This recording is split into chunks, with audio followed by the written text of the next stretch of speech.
and relief efforts of the Amphan supercyclone has not lost its momentum. We will soon get back to being the engine of economic development that drives us towards realizing our dream of an Atmanirbhar Bharat. On behalf of Indian Chamber of Commerce, I would like to thank our government for their unparalleled support and guidance. हम सभी इस नव भारत के निर्माण में आपके साथ हैं और आपके मार्गदर्शन के लिए कृतज्ञ हैं। मैं एक बार फिर हमारे आदरणीय प्रधानमंत्री जी श्री नरेंद्र मोदी जी का स्वागत और अभिनंदन करता हूं। Sir, may I now request you to kindly share your thoughts and vision with us. Thank you. নমস্কার। আশা করি আপনারা সবাই ভালো আছেন না? 95 वर्ष से निरंतर देश की सेवा करना किसी भी संस्था या संगठन के लिए अपने आप में बहुत बड़ी बात होती है। आईसीसी ने पूर्वी भारत और नॉर्थ ईस्ट के डेवलपमेंट में जो कंट्रीब्यूशन दिया है, विशेषकर वहां की मैन्युफैक्चरिंग यूनिट्स को, वह भी हिस्टोरिकल है। आईसीसी के लिए अपना योगदान देने वाले आप सभी को इन 95 वर्ष में जिन जिन महानुभावों ने योगदान दिया है, उस प्रत्येक महानुभाव का मैं अभिनंदन करता हूं। साथियों, आईसीसी ने 1925 में अपने गठन के बाद से आजादी की लड़ाई को देखा है, उस लड़ाई को जिया है। सरकारों से मुसीबतें भी झेली है, भीषण अकाल और अन्न संकटों को देखा है, विभाजन को देखा है। विभाजन की उस पीड़ा को आपने सहा है और भारत की ग्रोथ ट्रेजेक्टरी का भी आप हिस्सा रहे हैं। अब इस बार की एजीएम एक ऐसे समय में हो रही है जब हमारा देश मल्टीपल चैलेंजेस को चैलेंज कर रहा है। कोरोना वायरस से पूरी दुनिया लड़ रही है, भारत भी लड़ रहा है, लेकिन अन्य तरह के संकट भी निरंतर खड़े हो रहे हैं। कहीं फ्लड की चुनौती, कहीं लॉकस्ट, जो बंगाल में जिसको पोंगोपा कहते हैं, पोंगोपा का कहर, कहीं ओलावृष्टि, कहीं असम में ऑयल फील्ड में आग, कहीं लगातार छोटे छोटे अर्थक्वेक की खबरें। ये भी कम ही होता है कि पूर्वी और पश्चिम क्षेत्र में एक के बाद एक 2 साइक्लोन चुनौती बनकर के आए। ऐसे तमाम फ्रंट्स पर हम सभी एक साथ मिलकर के लड़ रहे हैं। कभी कभी समय भी हमें परखता है, समय भी हमारी कसौटी करता है, परीक्षा लेता है। कई बार अनेक कठिनाइयां, अनेक कसौटियां एक साथ आ जाती है, लेकिन हमने ये भी अनुभव किया है कि इस तरह की कसौटी में हमारा कर्तृत्व, हमारा कृतित्व उज्जवल भविष्य की गारंटी भी लेकर के आता है।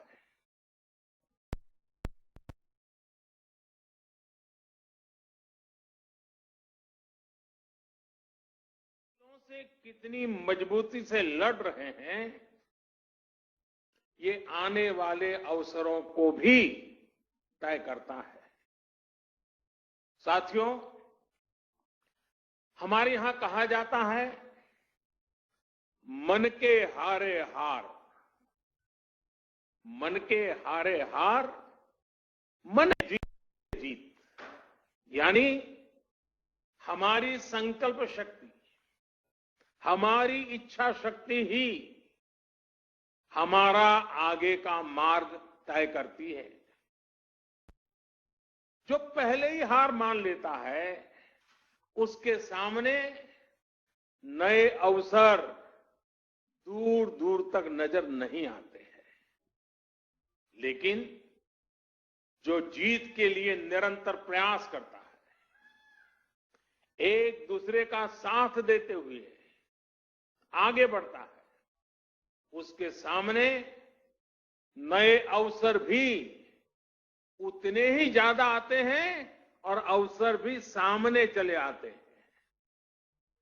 साथियों, ये हमारी एकजुटता, ये एक साथ मिलकर बड़ी से बड़ी आपदा का सामना करना, ये हमारी संकल्प शक्ति, ये हमारी इच्छा शक्ति, हमारी बहुत बड़ी स्ट्रेंथ है।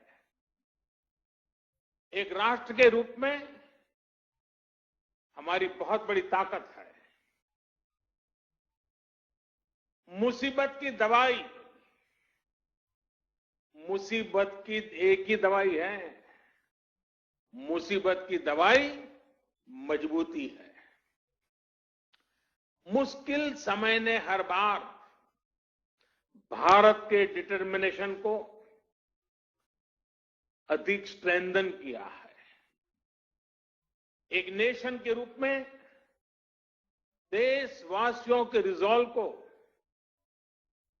ऊर्जा दी है, संकल्प को शक्ति दी है। यही भावनाएं आज आईसीसी के आपके मेंबर के चेहरे पर भी और देशवासियों के चेहरे पर भी मैं देख सकता हूं, मैं पढ़ सकता हूं। करोड़ों देशवासियों के प्रयासों में मैं एक नई आशा देख सकता हूं, नया विश्वास देख सकता हूं। कोरोना का संकट पूरी दुनिया में बना हुआ है, पूरी दुनिया इससे लड़ रही है। कोरोना वॉरियर्स के साथ हमारा देश इस लड़ाई में जरा भी पीछे नहीं है। लेकिन इन सब के बीच हर देशवासी अब इस संकल्प से भी भरा हुआ है कि इस आपदा को अवसर में परिवर्तित करना है। इससे हमें देश का बहुत बड़ा टर्निंग पॉइंट भी बना रहा है। ये टर्निंग पॉइंट क्या है? आत्मनिर्भर भारत, सेल्फ रिलायंट इंडिया। आत्मनिर्भरता का, सेल्फ रिलायंस का ये भाव बरसों से हर भारतीय ने एक एस्पिरेशन की तरह जिया है। लेकिन फिर भी एक बड़ा काश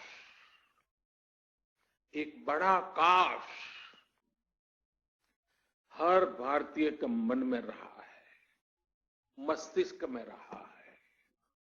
ये काश क्या है? काश हम मेडिकल इक्विपमेंट के क्षेत्र में आत्मनिर्भर होते, काश हम डिफेंस मैन्युफैक्चरिंग में आत्मनिर्भर होते, काश हम कोल और मिनरल्स के सेक्टर में आत्मनिर्भर होते, काश हम एडिबल ऑयल में, फर्टिलाइजर्स के क्षेत्र में आत्मनिर्भर होते, काश हम इलेक्ट्रॉनिक मैन्युफैक्चरिंग में आत्मनिर्भर होते, काश हम सोलर पैनल्स, बैटरीज और चिप मैन्युफैक्चरिंग में आत्मनिर्भर होते, काश हम एविएशन सेक्टर में भी आत्मनिर्भर होते। ऐसे कितने सारे कार्ड, अनगिनत कार्ड हमेशा से हर भारतीय को झकझोरते रहे हैं। साथियों, एक बहुत बड़ी वजह रही है कि बीते 5-6 वर्षों में देश की नीति और रीति में भारत की आत्मनिर्भरता का लक्ष्य सर्वोपरि रहा है। अब कोरोना क्राइसिस ने हमें इसकी गति और तेज करने का सबक दिया है। इसी सबक से निकला है आत्मनिर्भर भारत अभियान। साथियों, हम देखते हैं परिवार में भी संतान, बेटा हो या बेटी, 18-20 साल का हो जाता है तो मां बाप उसे सबसे पहले कहते हैं कि अपने पैरों पर खड़े रहना सीखो। हर परिवार में सुना होगा, आप जो मुझे सुन रहे सबने सुना होगा कि 18-20 साल की उम्र में उनके माँ बाप ने उनको कहा होगा कि बेटे बेटी अब अपने पैरों पर खड़े रहना सीखो। एक तरह से आत्मनिर्भर भारत का पहला पाठ परिवार से ही शुरू होता है। भारत को भी अपने पैरों पर ही खड़े होना होगा। साथियों, आत्मनिर्भर भारत अभियान का सीधा सा मतलब है कि भारत दूसरे देशों पर अपनी निर्भरता कम से कम करे। हर वो चीज जिसे इंपोर्ट करने के लिए देश मजबूर है, वो भारत में ही कैसे बने। भविष्य में उन्हीं प्रोडक्ट्स का भारत एक्सपोर्टर कैसे बने, इस दिशा में हमें और तेजी से काम करना है। इसके अलावा हर वो सामान जो भारत का लघु उद्यमी बनाता है, हमारे हैंडीक्राफ्ट वाले जो सामान हमारे सेल्फ हेल्प ग्रुप से जुड़े करोड़ों गरीब बनाते हैं, जो दशकों से हमारे यहां बनता आ रहा है, गलियों मोहल्लों में बिकता रहा है, उसे छोड़कर विदेश से वही सामान मंगाने की प्रवृत्ति, इस पर भी हमने आत्मसंयम बरतना है, हमें नियंत्रण करना है। हम इन छोटे छोटे व्यापार करने वाले लोगों से केवल चीज ही नहीं खरीदते, पैसे ही नहीं देते, उनके परिश्रम को पुरस्कृत करते हैं, मान सम्मान बढ़ाते हैं। कभी सोचना, आप मर्सिडीज गाड़ी लेकर के जा रहे हैं और फुटपाथ पर छोटी चीज बेचने वाले की चीज आपने उतर करके खरीदी, वो पैसे नहीं गिनेगा, वो उसकी छाती फूल जाएगी। देखिए, मर्सिडीज गाड़ी वाला भी फुटपाथ पर मैं भले बैठा हूं, लेकिन उतर करके मेरे से सामान खरीद रखा है, उसकी जिंदगी को एक ताकत मिलती है, उसको सम्मान मिलता है। हमें इस बात का अंदाजा भी नहीं होता कि इससे उनके दिल पर कितना प्रभाव पड़ता है, वो कितना गर्व महसूस करता है। इसलिए अब अपने लोकल के लिए वोकल होने का समय है। हर गांव, हर कस्बे, हर जिले, हर प्रदेश, पूरे देश को आत्मनिर्भर करने का समय है। साथियों, सालों पहले, दशकों पहले स्वामी विवेकानंद जी ने एक पत्र लिखा था। उस पत्र में उन्होंने लिखा था, the simplest method to be work upon at present is to induce Indians to use their own produce and get markets for Indian artware in other countries. Swami Vivekananda ji का बताया ये मार्ग पोस्ट कोविड वर्ल्ड में भारत की प्रेरणा है। अब देश प्रण कर चुका है और देश कदम भी उठा रहा है। आत्मनिर्भर भारत अभियान के तहत जिन बड़े रिफॉर्म्स की घोषणा की गई है उनको तेजी से जमीन पर उतारा जा रहा है। एमएसएमईज की डेफिनेशन सालों से लटकी हुई बात, उसका दायरा बढ़ाना हो या एमएसएमई के सपोर्ट के लिए हजारों करोड़ के स्पेशल फंड्स की व्यवस्था हो, ये सब आज सच्चाई बन रहे हैं। आईबीसी छोटी छोटी गलतियों को डिक्रिमिनलाइज करने का फैसला हो, इन्वेस्टमेंट की फास्ट ट्रैकिंग के लिए प्रोजेक्ट डेवलपमेंट सेल्स का गठन हो, ऐसे अनेक कार्य पहले ही हो चुके हैं।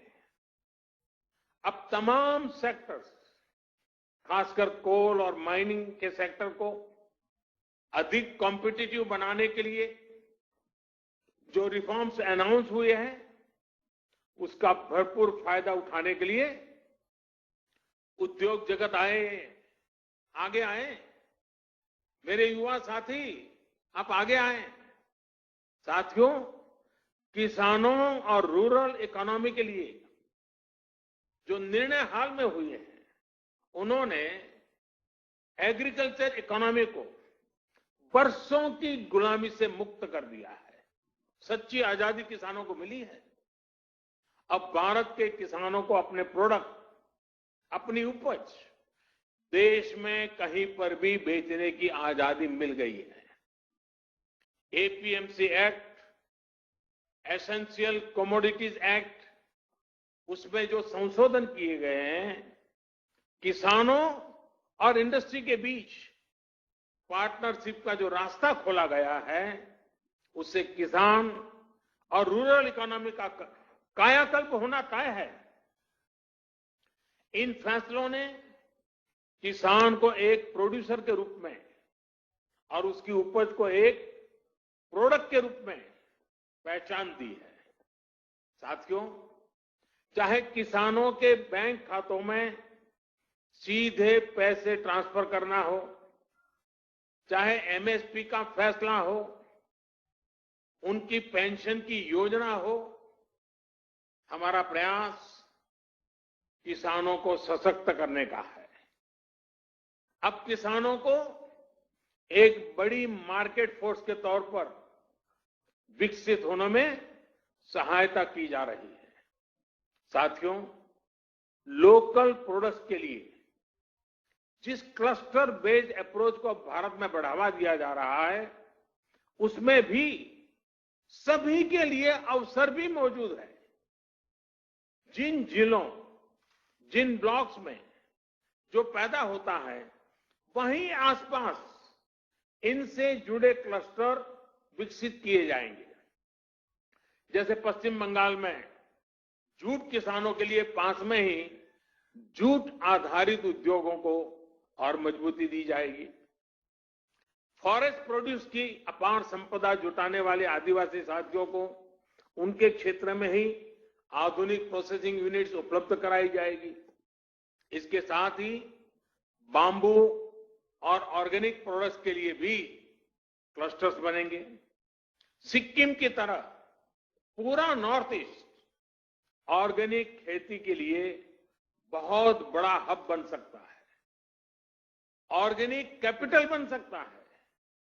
आईसीसी के साथ जुड़े आप सभी व्यापारी अगर ठान ले तो नॉर्थ ईस्ट में ऑर्गेनिक फार्मिंग बहुत बड़ा आंदोलन बन सकता है। आप उसकी ग्लोबल पहचान बना सकते हैं।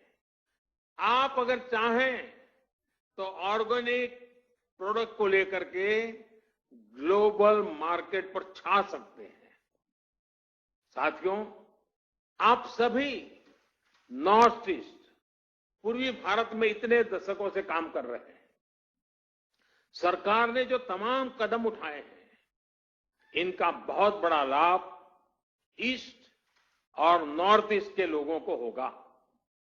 मैं समझता हूं कि कोलकाता भी खुद फिर से एक बहुत बड़ा लीडर बन सकता है।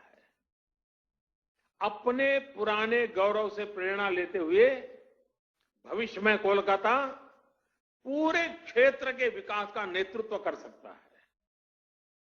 आपसे बेहतर और कौन जानता है कि जब श्रमिक पूर्व के, संपत्ति पूर्व की, संसाधन पूर्व के, तो इस क्षेत्र का विकास कितनी तेज गति से हो सकता है।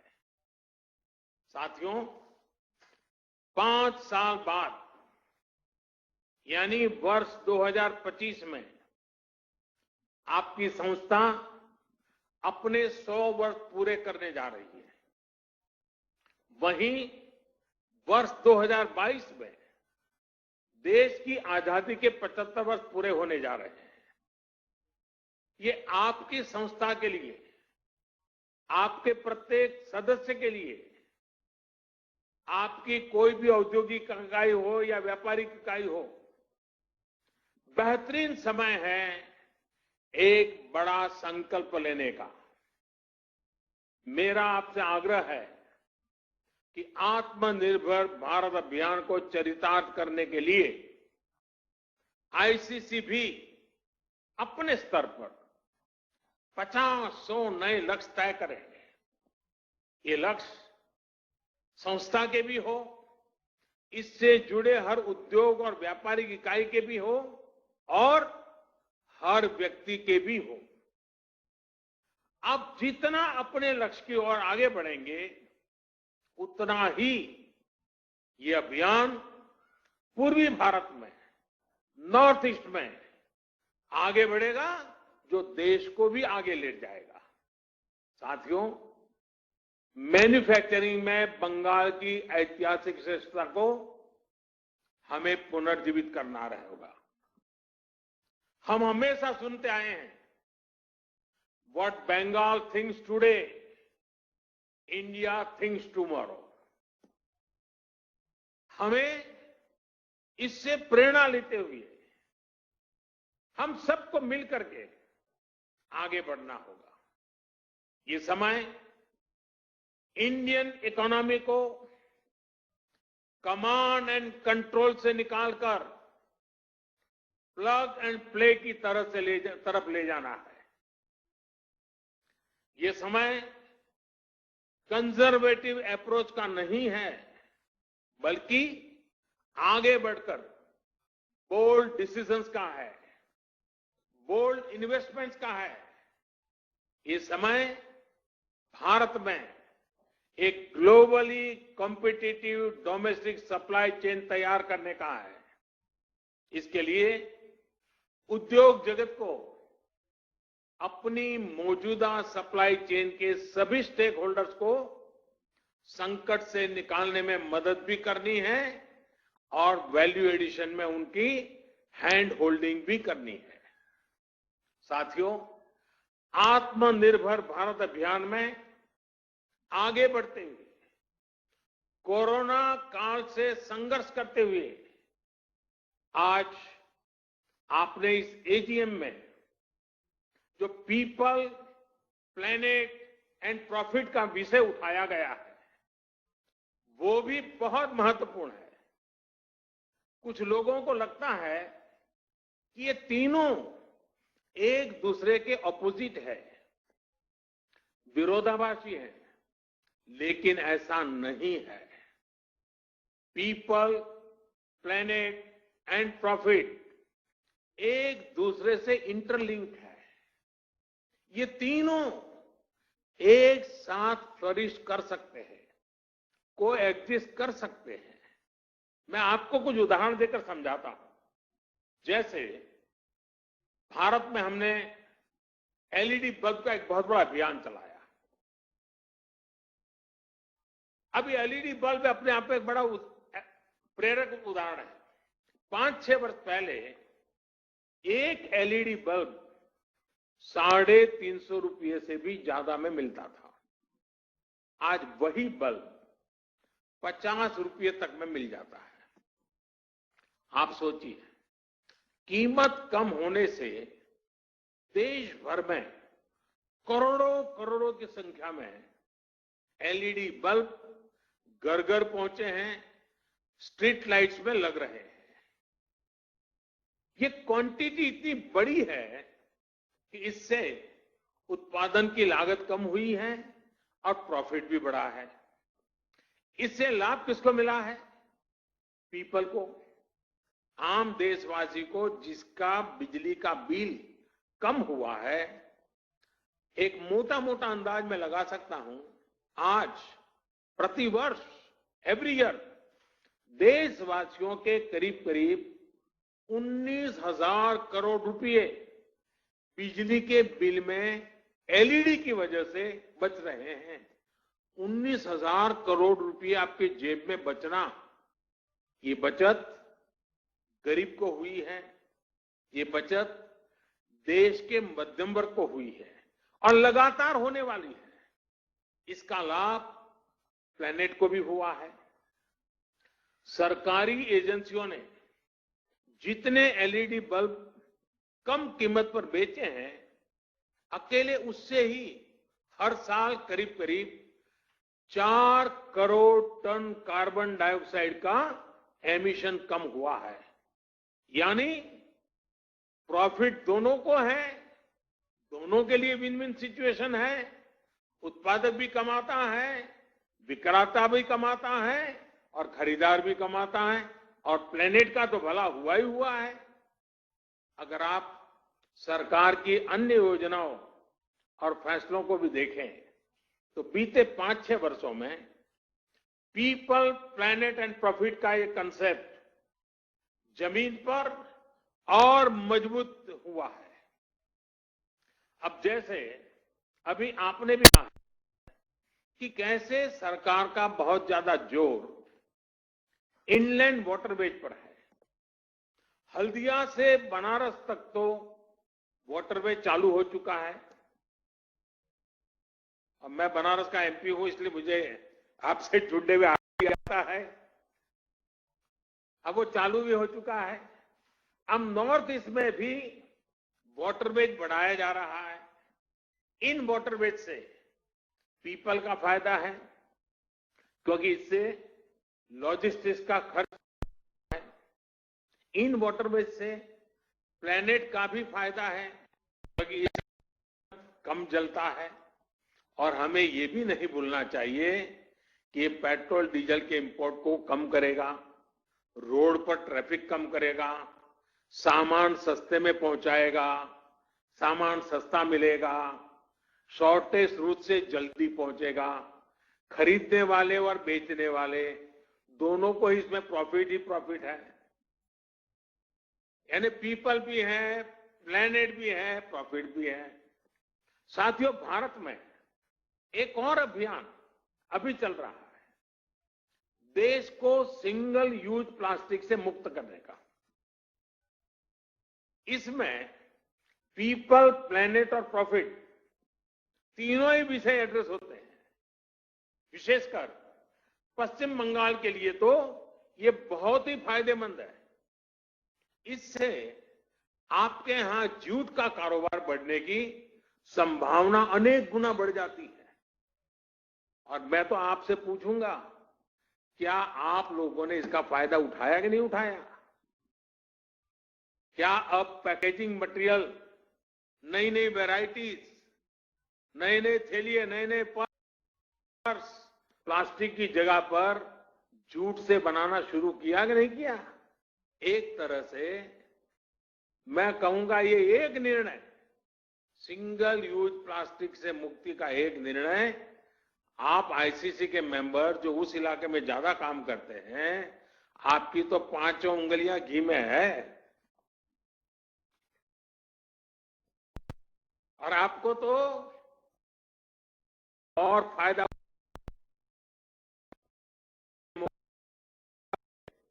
तो फिर कौन मदद करेगा?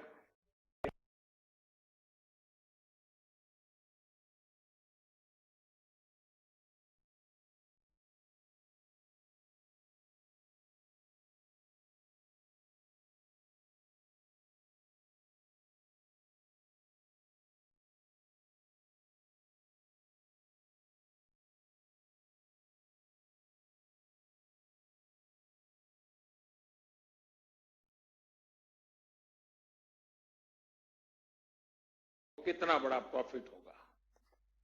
साथियों, पीपल सेंट्रिक, पीपल ड्रिवन और प्लेनेट फ्रेंडली डेवलपमेंट की अप्रोच अब देश में गवर्नेंस का हिस्सा बन गई है।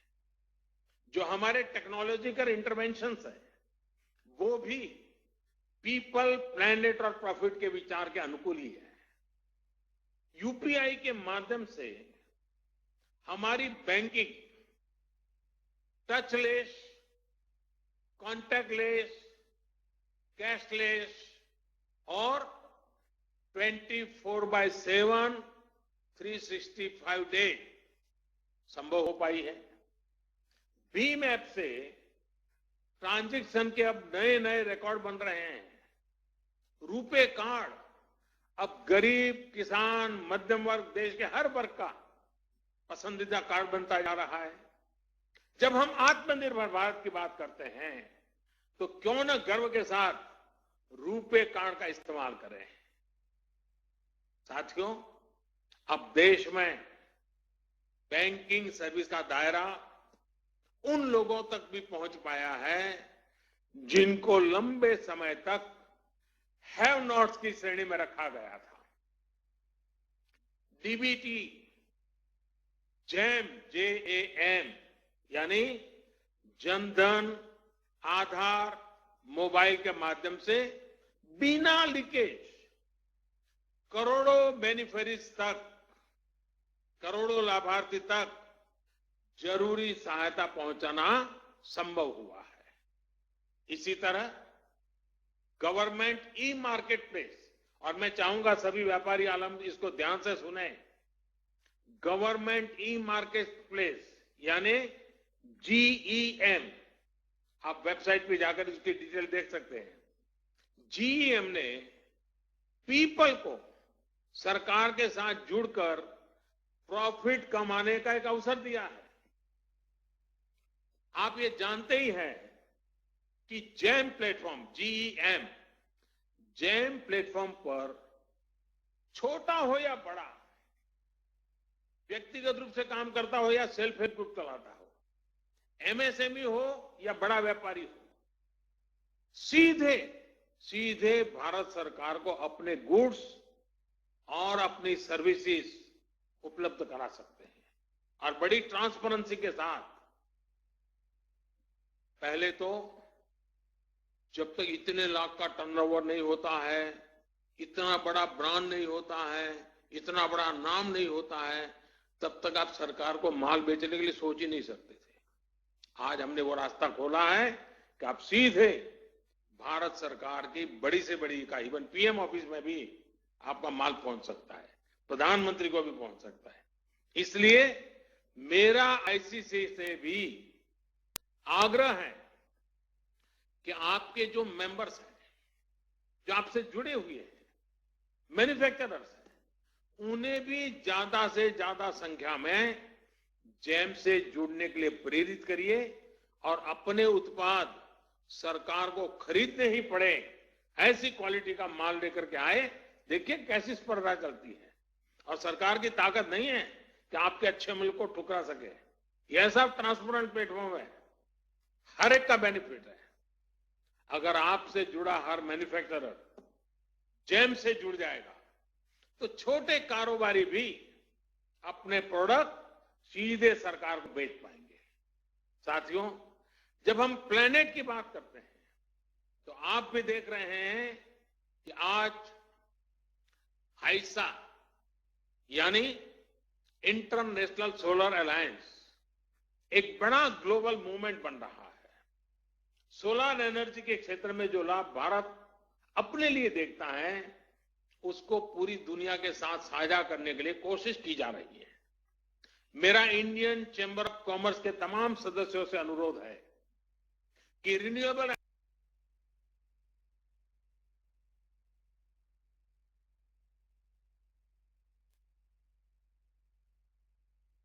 So that was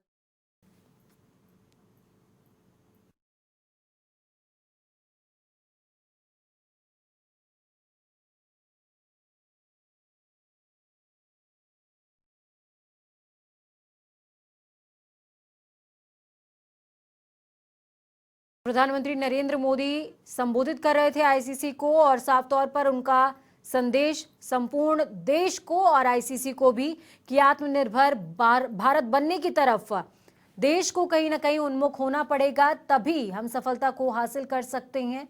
इस महामारी को एक अवसर की तरह देखने का जिक्र करते हुए नरेंद्र मोदी कई बार नजर आए हैं और आईसीसी को संबोधित करते हुए भी इसी बात का दोबारा जिक्र प्रधानमंत्री ने किया है।